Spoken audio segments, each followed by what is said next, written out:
অযোধ্যার রাম মন্দিরের কথা তো সকলেরই জানা আছে, কিন্তু কলকাতায় যে রাম মন্দির আছে তার কথা কি তোমরা জানো? এই মন্দিরে রয়েছে ভারতের তৃতীয় তথা পশ্চিমবঙ্গের উচ্চতম হনুমান মূর্তিটি, যার উচ্চতা 151 ফুট। হনুমান মূর্তিটির পাশেই রয়েছে এক বিশাল শিবের মূর্তি।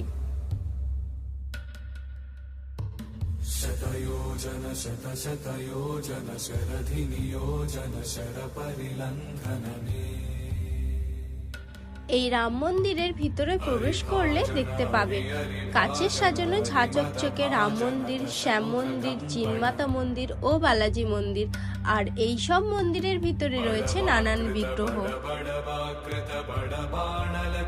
শ্বেত পাথর দিয়ে তৈরি শ্যাম মন্দিরটি কলকাতার বৃহত্তম রাজস্থানী মন্দির। এই মন্দিরের ভিতরে প্রবেশ করলে দেখতে পাবে শ্যামের বিগ্রহ।